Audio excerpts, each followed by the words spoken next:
வணக்கம். நீங்க ரொம்ப கஷ்டப்பட்டு ஒரு சின்ன கடைய நடத்திட்டு இருக்கீங்களா? அப்படின்னா, உங்க உழைப்பு, உங்க முதலீடு இதையெல்லாம் எப்படி பாதுகாக்கிறதுல என்னைக்காவது யோசிச்சிருக்கீங்களா?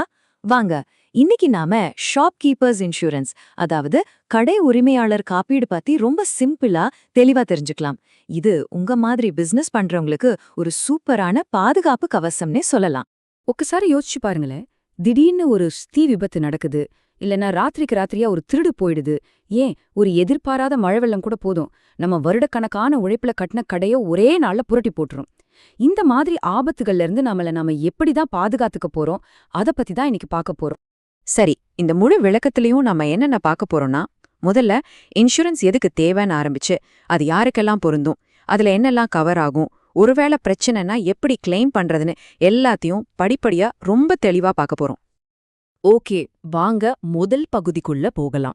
முதல்லயே இந்த இன்சூரன்ஸ் எதுக்கு அவ்ளோ முக்கியங்கிற அந்த அடிப்படை விஷயத்த புரிஞ்சுக்கலாம். நிறைய பேர் இது ஒரு தேவையில்லாத செலவா பாக்குறாங்க, ஆனா உண்மையில இது ஒரு பாதுகாப்புக்கான முதலீடு. இங்க பாக்குறீங்களே, தீ, திருட்டு, புயல், இதெல்லாம் வெறும் படங்களா மட்டும் நினைக்காதீங்க. நிஜத்துல எத்தனையோ சின்ன சின்ன கடைகளோட கனவுகளை அப்படியே சிதைச்ச சம்பவங்கள் இது. சும்மா யோசிச்சு பாருங்களேன், ஒரு சின்ன தீப்பொறி, அவ்வளவுதான். நம்ம வருஷக்கணக்கா உழைச்சதெல்லாம் ஒரே நிமிஷத்துல காணாம போயிடும். இந்த மாதிரி நாம எதிர்பார்க்காத அதிர்ச்சிகள்ல இருந்து நம்மள காப்பாத்திக்கிறதுக்கு தான் இன்சூரன்ஸ் ரொம்ப முக்கியம். சரி, இப்போ நாம பார்த்த இத்தனை பிரச்சனைகளுக்கும் ஒரே தீர்வு என்னன்னு கேக்குறீங்களா? அதுக்காகவே பிரத்யேகமா உருவாக்கப்பட்டதுதான் இந்த ஷாப்கீப்பர்ஸ் இன்சூரன்ஸ். ரொம்ப எளிமையா சொல்லணும்னா, இது ஒரு ஆல் இன் ஒன் பாலிசி மாதிரி. அதாவது தீ விபத்துக்கு ஒன்னு, திருட்டுக்கு ஒன்னு, விபத்துக்கு ஒன்னுன்னு தனித்தனியா பாலிசி எடுத்து அலைய வேண்டிய அவசியமே இல்ல. இது எல்லாத்தையும் ஒரே பாலிசிக்குள்ள கொண்டு வந்துடுது. இதனால உங்க நேரமும் மிச்சம், பணமும் மிச்சம். இந்த ஒப்பீடு எவ்வளவு அருமையா இருக்கு பாருங்க. எப்படி ஒரு செக்யூரிட்டி உங்க கடைய 24 மணி நேரமும் பாத்துக்கிறாரோ, அதே மாதிரி இந்த இன்சூரன்ஸ் பாலிசி உங்க கடைக்கு ஒரு நிதி பாதுகாப்ப எப்போதுமே உறுதி செய்துட்டே இருக்கும். உங்க மன நிம்மதி தான் இதுல முக்கியமான விஷயம். அடுத்து ஒரு முக்கியமான கேள்வி. இந்த பாலிசி எல்லா பிசினஸுக்கும் பொருந்துமா, இல்ல எந்த மாதிரி கடைகளுக்கு இது ரொம்பவும் சரியா இருக்கும்? வாங்க தெளிவா பார்க்கலாம். இந்த அட்டவணைய பாருங்களே, ஒரு மளிகை கடை, பேக்கரி, ஸ்டேஷனரி கடை, இந்த மாதிரி சின்ன சின்ன ரீட்டைல் கடைகளுக்கு இது ஒரு சரியான தேர்வு. ஆனா பெரிய தொழிற்சாலைகள், குடோன்கள், பெரிய குடோன்களுக்கெல்லாம் இது பொருந்தாது. அவங்களுக்கு வேற விதமான பெரிய இன்சூரன்ஸ் பாலிசிகள் தேவைப்படும். சோ உங்க கடை இதுல எந்த வகைன்னு பார்த்து நீங்களே முடிவு பண்ணிக்கலாம். சரி, இப்போ நாம ரொம்ப ரொம்ப முக்கியமான ஒரு பகுதிக்கு வந்திருக்கோம். ஒரு பாலிசிய வாங்குறதுக்கு முன்னாடி அதுல என்னெல்லாம் கவர் ஆகும், என்ன கவர் ஆகாதுன்னு தெரிஞ்சுக்கிறது ரொம்ப அவசியம் இல்லையா?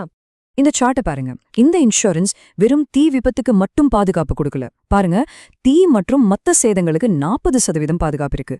திருடு நடந்தா 25% கவர் ஆகுது. இது மட்டும் இல்லாம உங்க பண இழப்பு, மத்தவங்க மேல நமக்கு இருக்கிற பொறுப்புகள், இதுக்கெல்லாம் கூட பாதுகாப்பு இருக்கிறது தான் இதோட பெரிய பிளஸ் பாயிண்ட். இந்த ஒப்பீட்டை கொஞ்சம் நல்லா கவனிங்க. எதுக்கெல்லாம் காசு கிடைக்கும், எதுக்கு கிடைக்காதுன்னு தெரிஞ்சுக்கிறது ரொம்ப முக்கியம். பாருங்க, தீ விபத்து, திருட்டு, வெள்ளம் மாதிரி பொதுவா நடக்கிற பிரச்சனைகளுக்கு கண்டிப்பா கவர் உண்டு.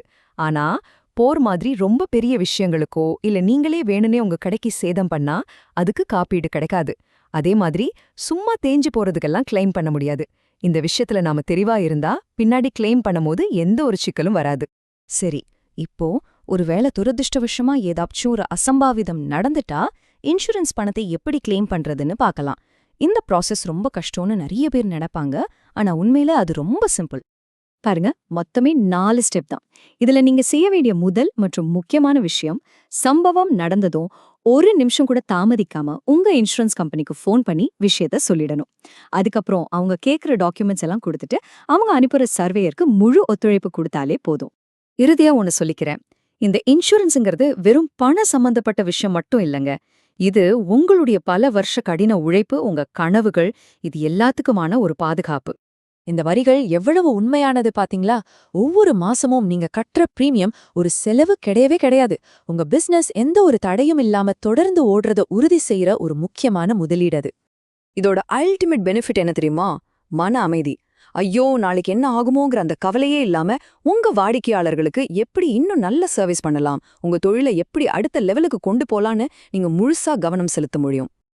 இப்போ இந்த கேள்வி உங்ககிட்ட தான். இவ்ளோ கஷ்டப்பட்டு ஒரு குழந்தைய மாதிரி பார்த்து நீங்க உருவாக்குன உங்க தொழிலை பாதுகாக்க நீங்க தயாரா? சரியான ஒரு காப்பீட்டு தேர்ந்தெடுக்கிறது தான் அதுக்கான முதல் படி. இன்னைக்கே இத பத்தி யோசிக்க ஆரம்பிங்க.